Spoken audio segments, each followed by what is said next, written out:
I thought we would, at Kim's suggestion, and Lynn was gracious enough to agree to that because, you know, as an attorney, we can't talk about other people's business unless the person in the business wants to talk.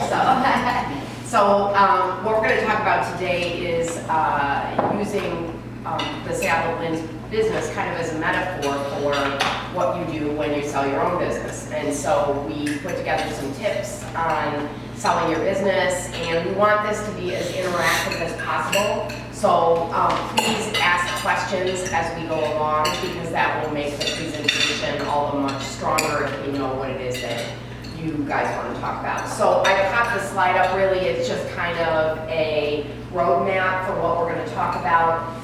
The first part is, you know, what goes into the decision to ultimately sell your business. Then probably the big question in the room is, do you use a broker? And if you do use a broker, how do you find the right broker?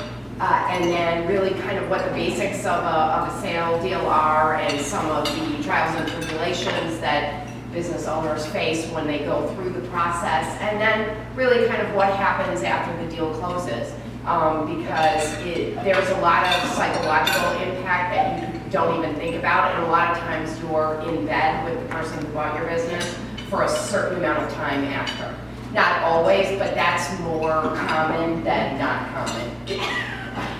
So anyway, you know who I am, Juliet Peters, Framework Legal, and I'll let the panel introduce themselves. And then I really wanted Lynn to start really with the first topic, which is how Rest Assured determined that it was going to sell, and all of the preparation it undertook in the years prior to the decision to sell in order to get the business running.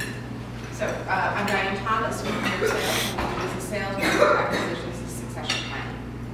And I'm Lynn Blake. So I wanted to talk briefly, because this could really go on and on, about preparing to sell a business. And I would tell you that in our business, we've been in business for 27 years. And for many years, we didn't think about selling. We had a service business, a lifestyle business. It supported us, and we didn't think much further than that.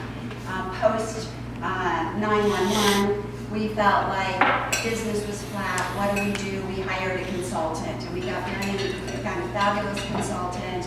I also started becoming more involved in women's business group and outside peer-to-peer groups, so that we began to grow the business. We really began to put an effort into growing the business, and at that time we put an exit plan in place.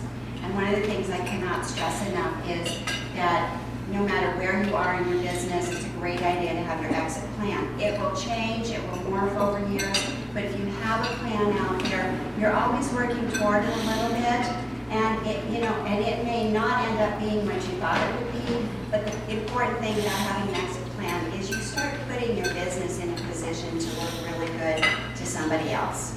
When you have process and procedures, you have key people, you have a qualified staff, you have books that are clean and wide open, truly. You have a long-range plan, you have a strategy. Somebody comes in and starts looking at your business, that is all very favorable. So, think in terms of exit strategy from the get-go is, one of the important things that I would mention. So we have that in mind, of course, the big recession came along, that set us back quite a bit. We actually lost our key person shortly after the recession. He'd been with us about 8 years. He was part of our long-term strategy. So obviously, big change in plan at that point. The person that we thought, when we sell, he'll stay with the company, he was gone. So that changed things. We really came to a point of determining that we were ready, nonetheless, to sell. Some of you who've been in Watt know that I had a year journey with breast cancer. And shortly after that, I got back into the business. Peter, my husband, who I'm a business partner with, for those of you who don't know, had kind of struggled. We lost our key person. I was out of business for a year, going through, stressful time. And at the end of that year, we looked at each other and said, "It's time. We're done. We have more to do in our life. We're young enough to enjoy it. we are, no matter what it looks like, we're going to put this baby on the market and make a move. And we so one of the things I talked about is getting your team together. I went to my accountant, who's a long time. I talked to a business consultant. I asked Juliet to be a part of that team. And my accountant and a gentleman that he works with recommended a business broker. Now, I've been pretty honest with Diane. I did not have great experience with our business broker for a lot of reasons, and I won't go into that. But we decided to put it on the market. And so a couple of things, when you're ready to put it on the market, some of the things I have in the flyer is, you have to be really honest. You're going to get we're all going to get a valuation of business. It's never going to be enough. You're always going to want more, trust me. You're going to go, really? That's it? It's not worth millions of dollars? So, one of the things you really have to think about is, are you going to be comfortable with the number that's out there?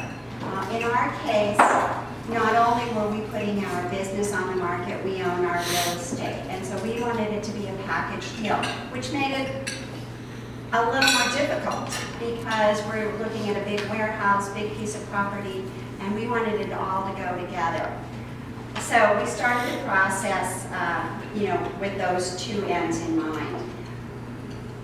It took about a year and almost 2 years to get from point A to point D selling business. One of the things I say is, you get all excited if somebody comes along, wants to look at your books, wants to start the conversation, yippee, this is it, and that fizzles out. And my analogy is, you kiss a lot of frogs. But that's all you got to do with them, right? Once you think this is not the you just move on. So a couple of things, in that is, in terms of working with your team. I was really working on selling the business for the 2 years. My husband, fortunately, we worked together. He was working on running the business. It's a full-time job to sell your business, and you have to be ready for that. It is not something where I go, oh, well, here's my broker, and here's my lawyer, and there's the accountant, and you guys just, it is a continual reworking of the numbers, every time somebody new came along, it was having to reproduce they want to see something different that the other company or the other person who was interested never wanted to see. So it's just a constant, always on your mind, and somewhat stressful. And so having people in place like Juliet, this is not an advertisement for Juliet, but she was great, especially when it got down to really working with the team, the company that purchased our business, because one, she would let me laugh. Two, she would let me win, which I did a lot of. Every time they asked me to produce another piece of paper, I was like calling Juliet, quick, I don't want to do that. Why do I have to do this? And, Juliet was great because she'd say, Lynn, this is important for you. This is going to protect you at the end of the sale. You have nothing to hide. And the fact that they are, making you pull out every little detail about this business is protection for you. But I cannot tell you the number of times I made her say that to me. I thought we could talk about real briefly, Diane, if, there were two things that Lynn said that kind of struck a chord with me. First of all was when she was at the beginning kind of talking about how she was preparing. Everybody always thinks they want to have an outsider buy their business. Are there other viable options to transition your business, and how do those compete if you ultimately want to sell your business? So that's one question, I guess. I would say yes, there are alternatives. The key point is, if you have a key employee that you think is a great fit for owning the business, you need to have the distinction of what an employee is versus an owner entrepreneur. Different set of values, different set of skill sets. And so I had a company that I owned in California, and I had a key employee. I thought, she's the one. And so, not being in this business, I thought I'd approach her. thinking that this would be a great way for her to set herself up in her life. And when I had told her that I was thinking about selling the business, but really having her come in as a partner and over time have her take over the entire business, she said, wow, thank you very much. And the next thing I knew, 2 weeks later, she had left the company. She said she's going to sell this business, and she left, which left a hole in my company. We round up, we got everything set, but then what happened is I just accelerated my plan to sell because I did want to sell. And so it can backfire on you. In the instances where we have someone come in and say, I'd like to have a key employee purchase the business, I always say, okay, great. Or a family member, that's the other part. You know, we will do a series of things first. We will not announce that they're actually looking at selling. We say we're looking at succession planning so that the company has strength. In the event you get hit by a tree, I should say, as opposed to hitting you. But if you go away or something happens or you have a stroke and you're disabled for a short time, the company will continue to move forward without any hitches. So we approach it a little bit differently, and we do an assessment. So we will do what we call a profile assessment. It's online. We look and see what the results are of that employee first. Then we start talking about what do we know about their financial position, because they may have the desire but have no capacity by. And then we got to look at what your retirement plans are. Because if you're looking at selling that business as a huge chunk of your retirement plan, we cannot do a long-term thing where you're tied to it. We have to figure out a way to have an instant liquidation, not liquidation, but a monetization event so that you can move on with your life. So there's 3 different components to compare when you're looking at doing it other than through a third-party unrelated person. Now, as Lynn mentioned, if you're doing all the things on the front end on terms of an exit, then you're going to maximize your opportunity at any given time. Because one of the things you got to look at is if you are working on, if you're in your business, you're working your business, you're doing your business plan anyways, why not do it with the end in sight? So that if the market is optimal for you and a buyer comes to you, oftentimes you don't need a broker because that's a real buyer, viable buyer who has a financial wherewithal. That is usually the best deal you're going to give. And I've met with people who said they just came and approached me and I brought in to say whether or not that's a good deal, either by the CPA or the financial advisor. I'm looking at the deal saying, if you can make this work, this is a good deal for you. You do not need me. Oftentimes they'll engage me only because, as Lynn says, it's a lot of work. I hate to say it, but it shouldn't have been as much work on you, but it is work.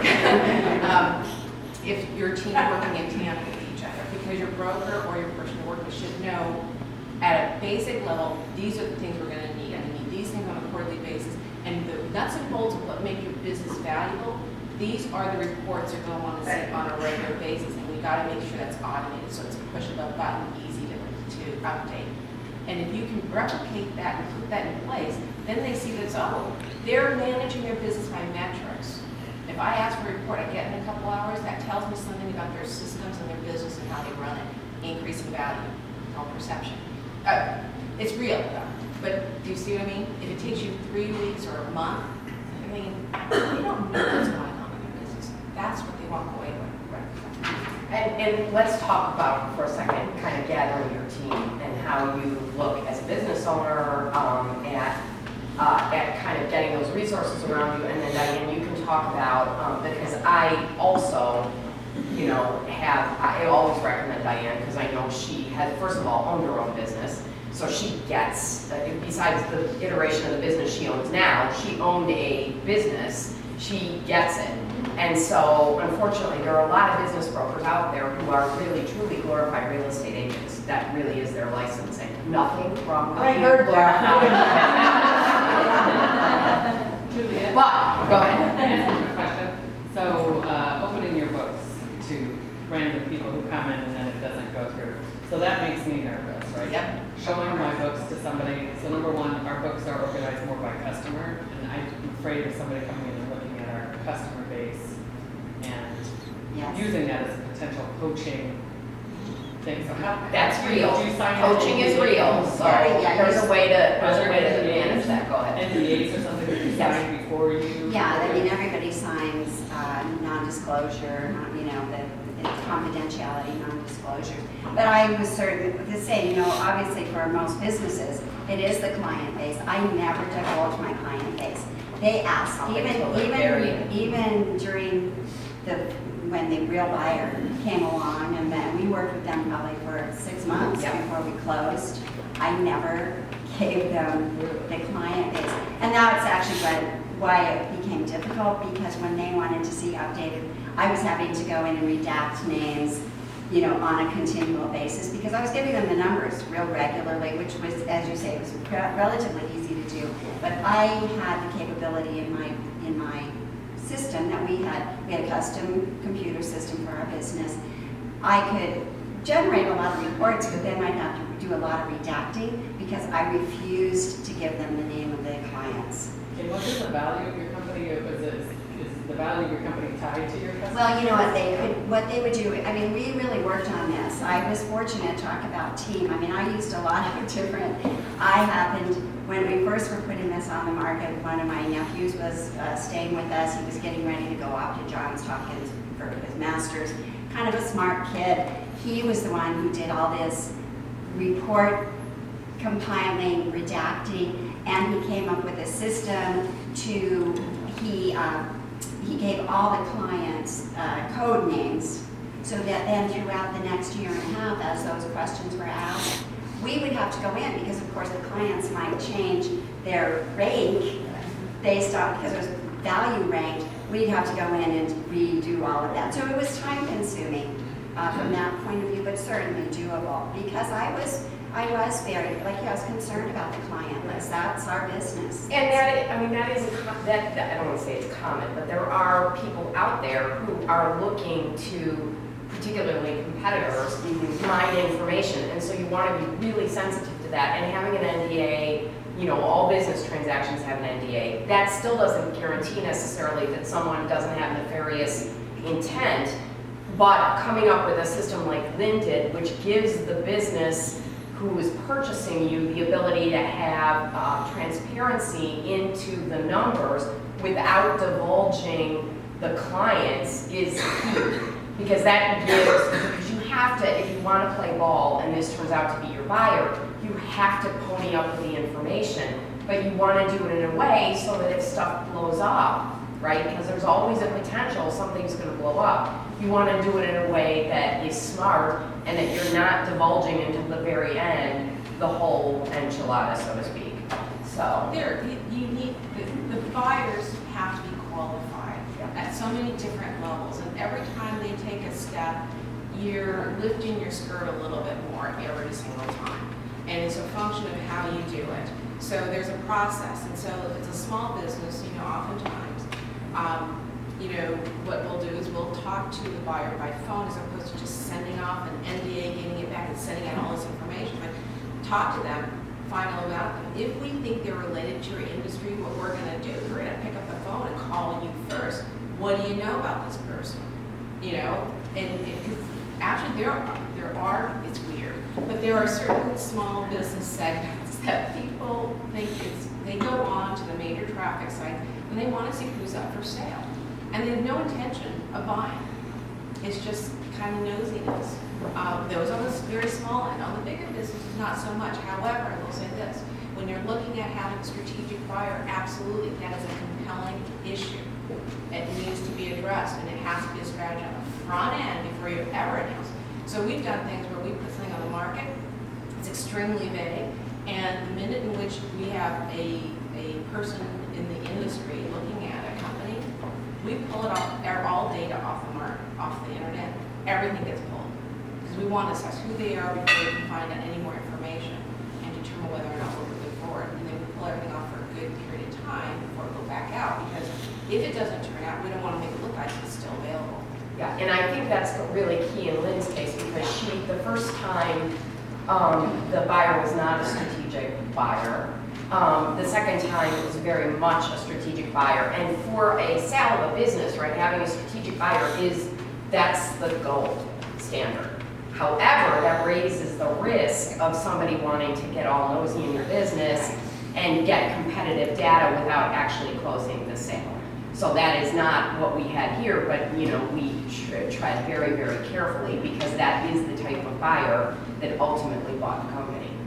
And And to your question, to some extent, one of the things that I came up against with my broker was that we felt like he wasn't really qualifying people appropriately. You know, he wasn't really going far enough because several times we were, you know, being asked for financials, being asked, and then I would say, well, so how qualified is this person? And there'd be this big, well, you know, they said that they have X, Y, and Z. I'm like, well, what do you mean they said that?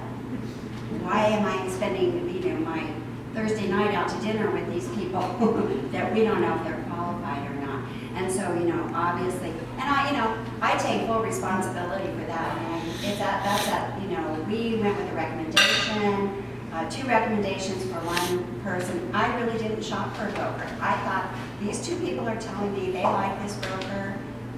You know, I trust them completely.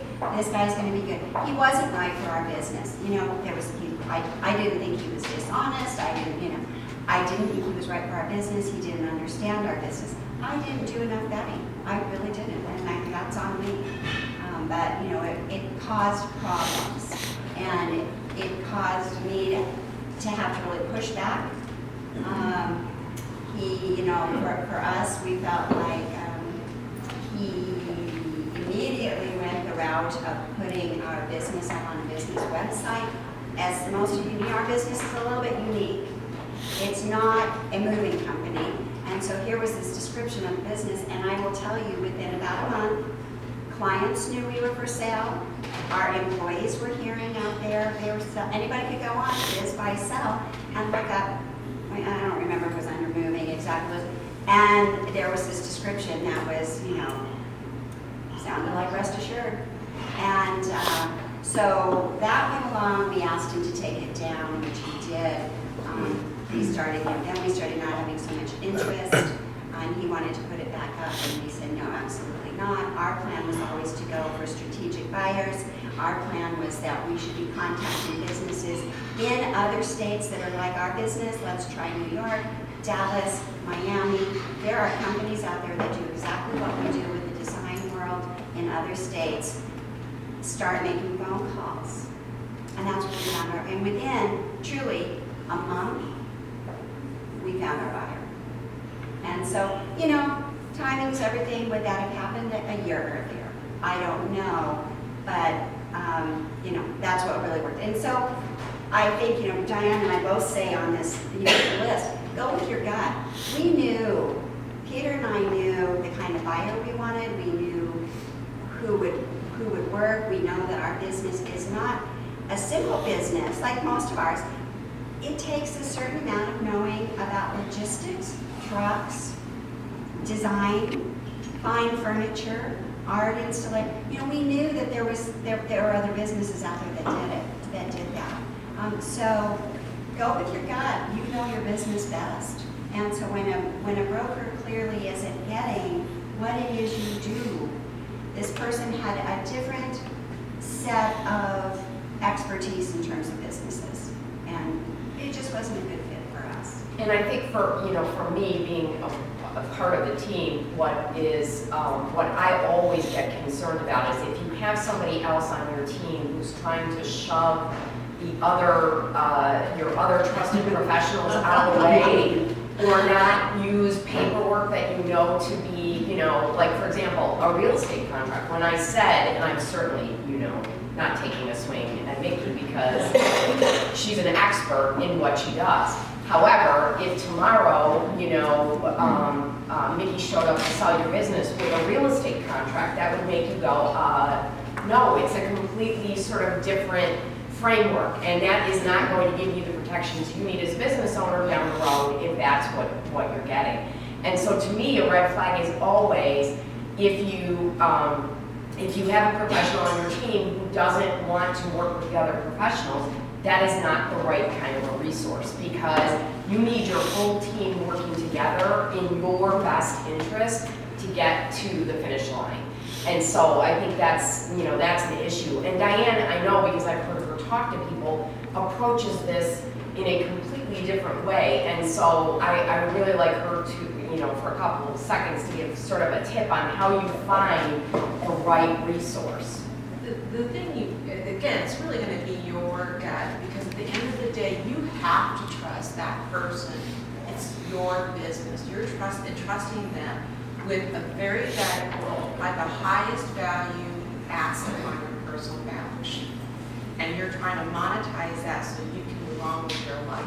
Do they understand your end goal? What is it that you want to have, not only just for you personally, but for the employees and for the company, and what you see going forward? If they can understand that, and then in the short run look at, okay, is this the right time? They should be willing to say, I'm not the right person. They should be willing to be able to say, you don't need me. You just need a good attorney at this point, or you need a good CPA. They need to understand what your goals are. Because if they're sitting on your side of the table, which is really what they're supposed to be doing, is fiduciary duty, what's in your best interest before their own, then they will be able to answer those questions. And the other thing, you got to ask them, when have you had a conflict of interest or had a situation where you had to make a decision or disclose something that would not be favorable to you, the broker? Things happens all the time.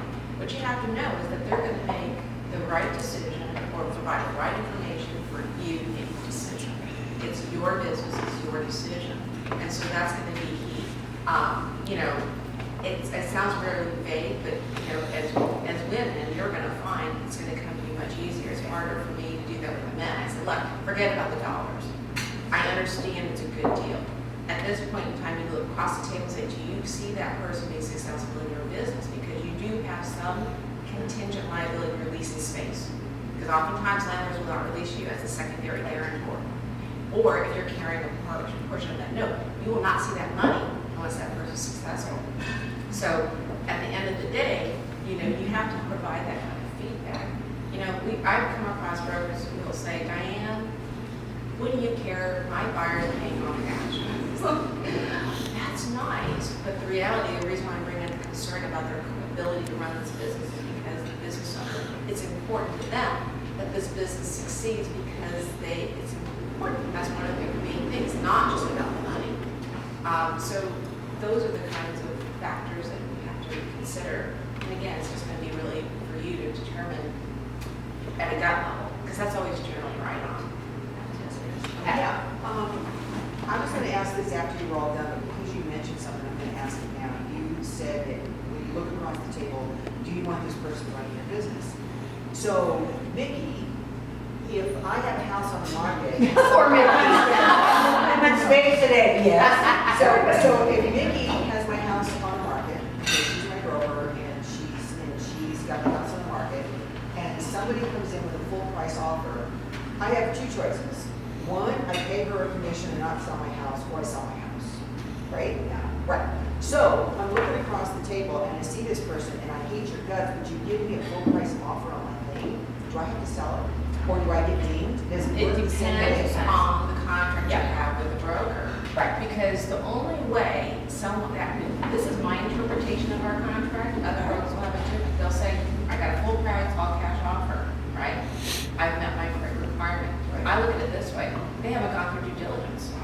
Until they go through due diligence, it's not for certain they can close. Because their numbers may not turn out the way it's been disclosed on the front end, or they may find something else out, and that's not a sure deal. So in my opinion, the only way that would ever be full price, all cash, closed today, no due diligence, that's an impossibility. Right. So that's how I view it. And also, I mean, it's really important that if you use a broker, that you have somebody, really your lawyer, look over your listing agreement so that you retain control over those decisions. Because that is one thing that's typically in a contract that says, I bring you a qualified sort of seller, right? You have to play ball. But I mean, I think you, as a business owner, you want to retain that right to be able to say yes or no to a buyer all the way through the process until the deal really goes hard, whatever that looks like in your particular deal. So I think that that's really important at the very, very beginning. If you choose to use a broker, make sure that that listing agreement is vetted by your attorney so that you have the control that you think you want as you move through the process. Yeah, and the broker should be willing to work with your attorney if they're going to want to suggest or make some changes. Because the goal is to serve you. And if they're working with you, then they'll work it out with the attorney. Kind of like all. And you know what I have to say say that that's the one thing I think is inaccurate, which is that you need to trust your gut, and this is what I find that looks like. So, and this happens with attorneys, to be perfectly honest. I have never approached a problem, and it is anathema to me to approach a problem from how much money am I going to make on this deal. And you can see that from the get-go, and that is your red flag. Because you should be approaching problems like, how can I assist you to solve this? And if I make money off the deal, because I'm, that's gravy for me. But at the end of the day, I'm serving your needs as the client. That is, in my opinion, what is missing a lot of times on the broker end of the deal. For them, it's about how much money can I put in my pocket and how quickly can it get there, than it is, I'm helping you sell your business. And so that is the trust factor that I would weigh the heaviest. And you'll know that. I know you will, because we as women business owners particularly use that, you get that sense pretty clearly right up at the top. And so I would say that is not the type of a resource you would need in either an attorney or a broker, or a CPA for that matter, although it's not really CPAs, Right. it's not really where they come And that was an example when I did not listen, because early on in my process with the broker, where Juliet was working on the contract with the broker, who was getting both the business and the real estate to sell. And right about the time we were going to sign this two contracts for a year each, I said, you know what, I want to only sign the 6 month on the real estate, because, what if something comes up with business in the next few months, and I need some wiggle room, maybe something changes. But really, I didn't want him to get the whole, I didn't want to pay him the whole amount on the real estate. I'm thinking, he really has nothing to do with the real estate. And so after 6 months, I did not renew the real estate with him. I gave it to the broker that we had worked with when we purchased the building, because I felt like I wanted somebody who really knew the real estate, because I could see in the first 6 months that the broker really didn't understand the value of the property in terms of our business. Again, that somebody who would see kind of the specialized aspect of our property. So, again, that was me.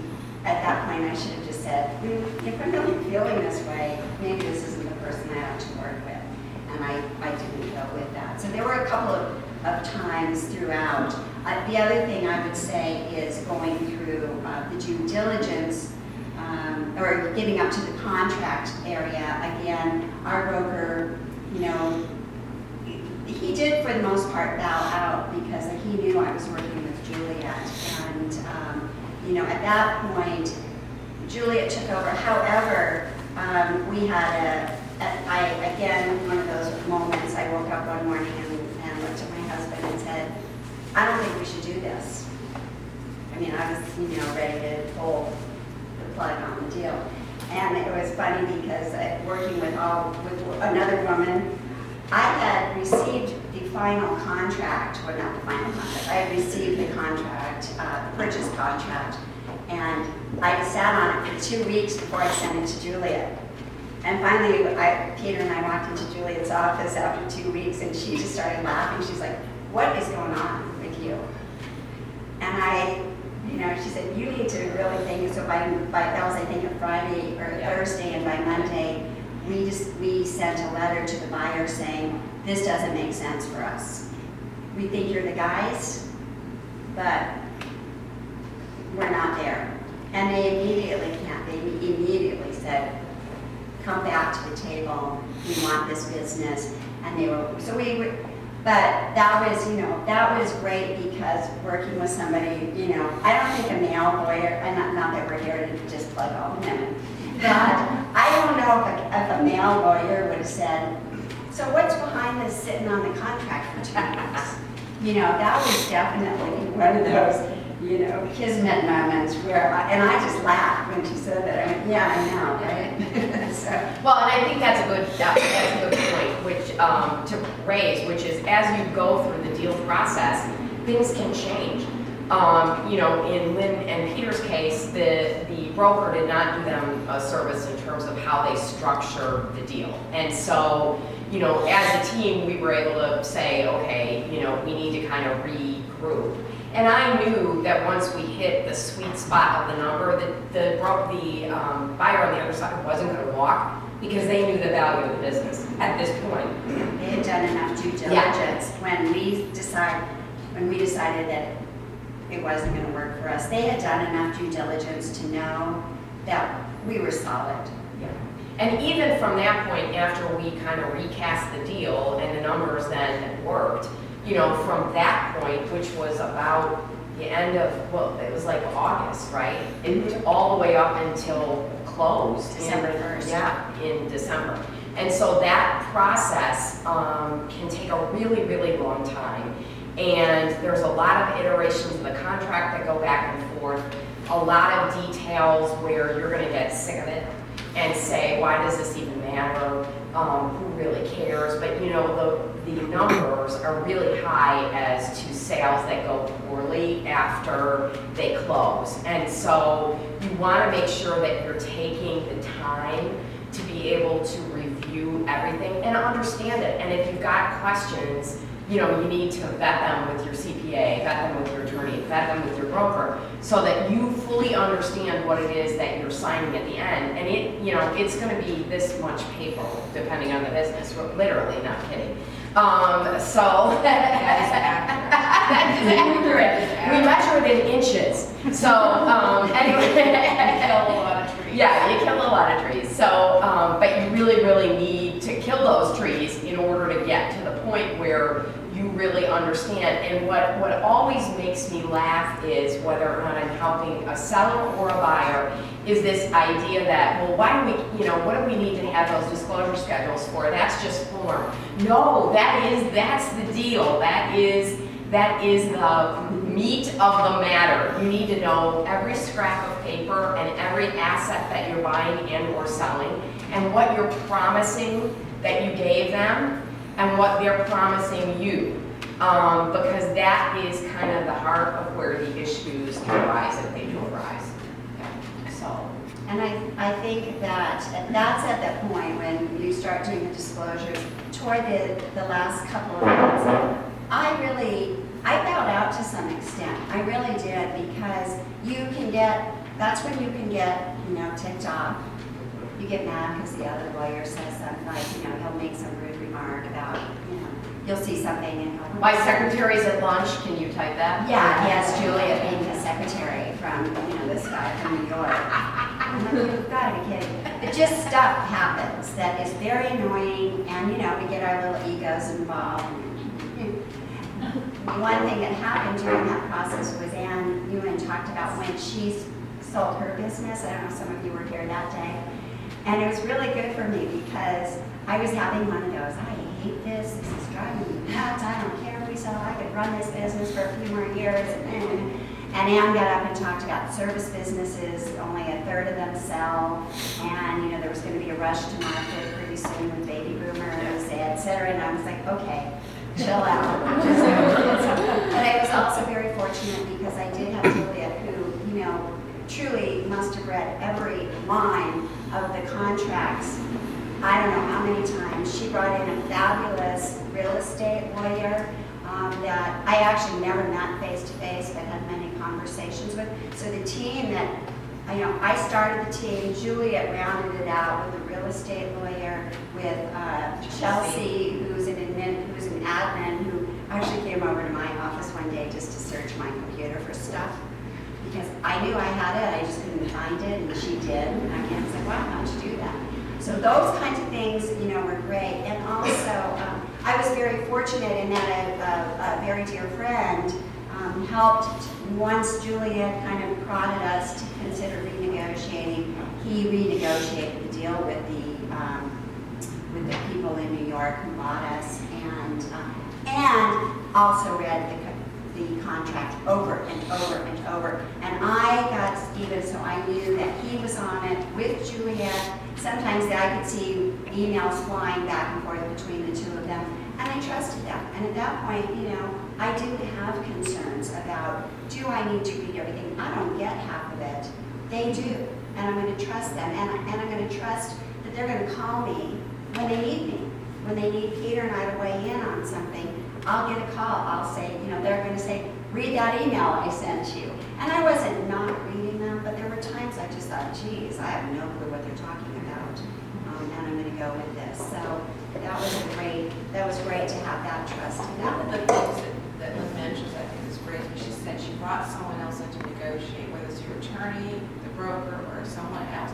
The reason why you don't want to be the one at the table negotiating is because when the deal concludes, you are the one still at the table with the buyer. There is that transition period, and it can be anywhere as 30 days or 3 years. So you got to work with that person, David. They don't forget what was stated in the heat of negotiations. You want the people negotiating on your behalf to be the people who walk away from the table because you're still sitting there. And that relationship needs to be good. That is what ensures the success of the transaction and the future business, is that relationship post-transaction. Yeah, that's a really good point. And in Lynn's case, I think it went down a little bit differently because Lynn and Peter were so involved initially, and we talked as a team about how when we recast that deal, and even though James was the one who sort of did the hard slogging, Lynn is being modest in that she was in there as well, really negotiating. That is not necessarily the typical deal. A lot of times the attorney is the one doing a lot of negotiating back and forth. We used that to our advantage in this case, and we talked about that as a team because Lynn had really kind of started down that road. It was a lot harder on Lynn and Peter to be in that, but at the end of the day, they had a better result because of the relationship that they established with the principals in New York. But again, you need to know yourself in order to make that decision and make it as a team. I can't tell you how many times I've told clients, please let me be the bad guy. I like to be the bad, that's why I'm getting paid, right? It doesn't bother me when, the attorney on the other side says, can you make this change because my secretary is at lunch? I'll deal with that in therapy. That's not, but you really have to yourself, know what your strengths are as a business owner and what you don't like to do, and then plug those holes as you go through this process, because it can be super, super stressful. It's stressful for lawyers. There's a lot of psychology involved. There's a lot of, people's personalities and proclivities that come out when they're under stress. But that really is why we really are used to that. I don't take any of that stuff personally. But again, it's important to have those discussions early on so that you know what can happen and what it is that you want to see for the sale of your business, because you do end up being the one having, you have a relationship with the buyer after the sale closes. In most instances, the business owner is going to work in the business for some length of time. Not always, but that's very, very common, particularly in a service-based business. So there's 5 minutes left. Okay. Can you talk a little bit about the structure of after the deal and your involvement in that, and what's typical and what may not be typical? There's about 5 minutes left. Well, in our case, the structure is now that Peter and I are both working in the business. I am committed for 6 months since the sale, so I really only have a couple of months left.